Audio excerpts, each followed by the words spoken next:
Welcome to today's review of the legendary Seiko turtle. This is the SRP775. Disclaimer, sorry about the band-aid on my finger, but today I'm going to talk about how I ended up with this one over an SKX when I first got into watch collecting. And I've had this one for about 4 years now, and I've had it on the Uncle Seiko strap ever since this strap was released a few years back. And this is the GL831. Very comfortable rubber strap. I'll start off by talking about the bracelet that this watch comes on. Now, I will not be reviewing this bracelet. As you can see, it still has the plastic wrap on it.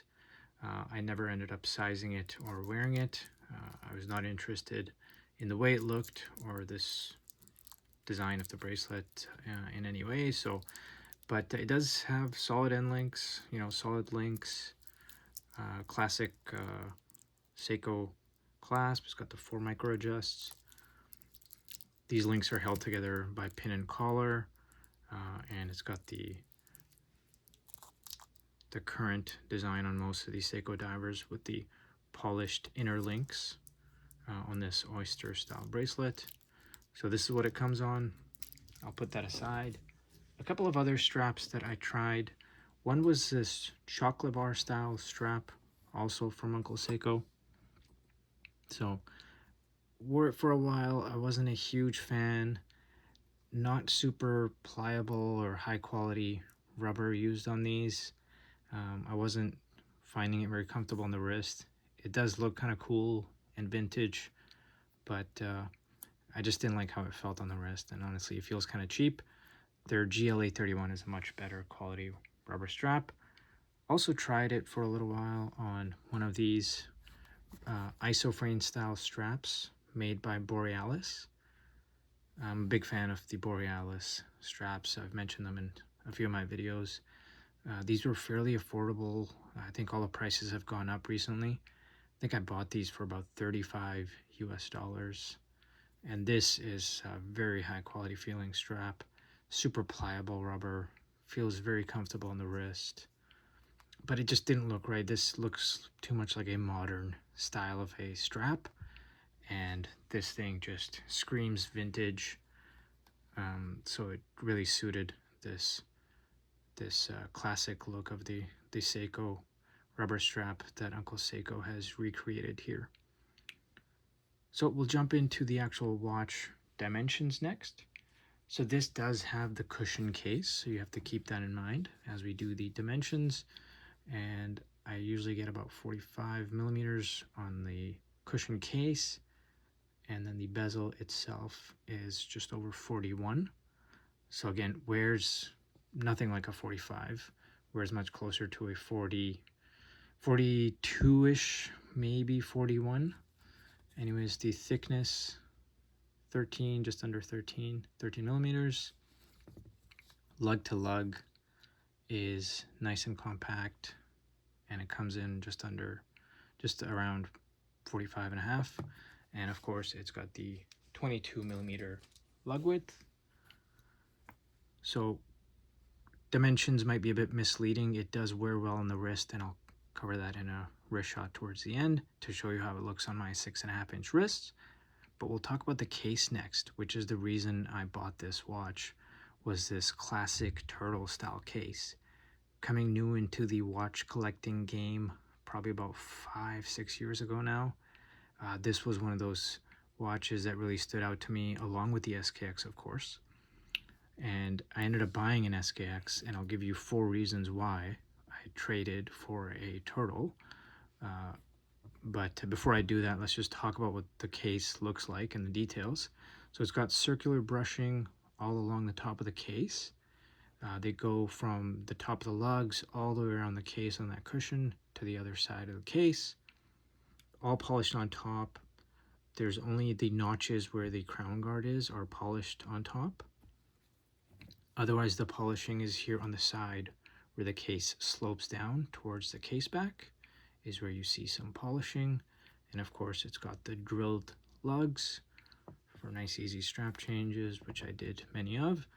And this side, same kind of design with the sloping down section is polished, and the tops are all brushed.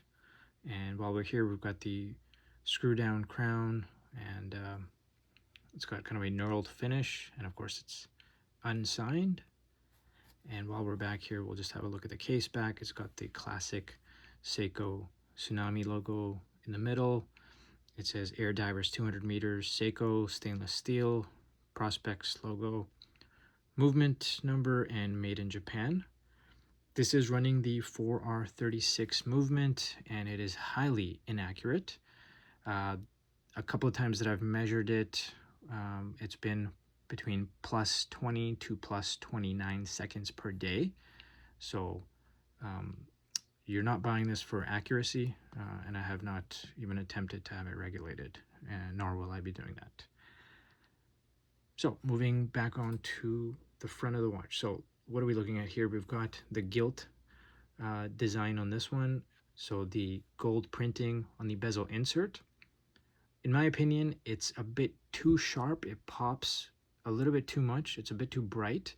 So it kind of draws your eyes to the bezel insert whenever you glance at your watch.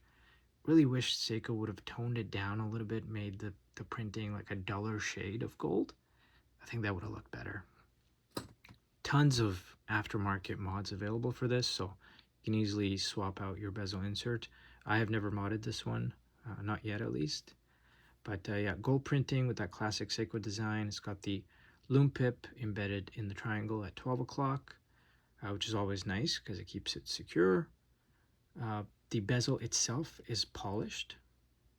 So that classic double notched, I call it, design, same as an SKX and a 5KX these days. And the bezel feel on these is great. Interestingly, compared to an SKX, I would say this bezel doesn't feel as clicky. It kind of glides a little bit more smoother, and it just feels softer overall. I feel that clickier and more tactile feel of the SKX is a little more high quality feeling. But again, it will not disappoint. It doesn't get accidentally moved if you bump your wrist. But a little bit too soft though. So they could have formed up the bezel a little bit. The alignment, of course, being a Seiko, it is off, so the chapter ring is slightly misaligned on this, unfortunately. Moving in towards the dial now, so it's got the gilt chapter ring, it's got the gilt indices and gold polished handset, and the handsets are the classic arrow minute hand and the syringe hour hand with the counterbalanced lollipop on the second hand. The printing on the dial, it's got Seiko under the 12, and then it's got the Prospects logo, automatic and Divers 200 above the 6, and of course made in Japan under the 6 o'clock index. So I believe all of the SRP775s, I believe were all made in Japan. I did have the Patty version with the Pepsi dial, and I recall that one did not say made in Japan. So interestingly, this variant was made in Japan. Back to the dial, so it's got the cutout for the day and date, which is a nice touch at 3 o'clock. Always love having the day on my watch. It's got a nice deeper black finish dial. So here's where we get into why I choose this over an SKX, even though these were slightly more expensive back when I bought them about 4 years ago. So the SKX dial, I had the 007, and the black on the dial just looked a bit washed out. Didn't look like a high quality black finish. This one looks like a much richer black. It's not like an enamel coated inky black, but it's got a better, deeper black than an SKX did. The other thing on the dial that I really preferred was the indices. The indices are, of course, a slightly different design, but there's more loom application. And they have the surrounds. So on this one being gilt, it has the gold surrounds on the indices. Again, that just cheapened the SKX look a little bit, which this improves upon. So I did much prefer that. And then the other reasons, which we can jump into, is basically this case profile of the cushion case just wears better on the wrist than an SKX. because this case profile kind of protrudes here and it slopes down, it gives the illusion that the watch case is thinner than it is, and it actually sits better on the wrist and doesn't feel as top heavy as an SKX. Now the SKX case, of course, is legendary.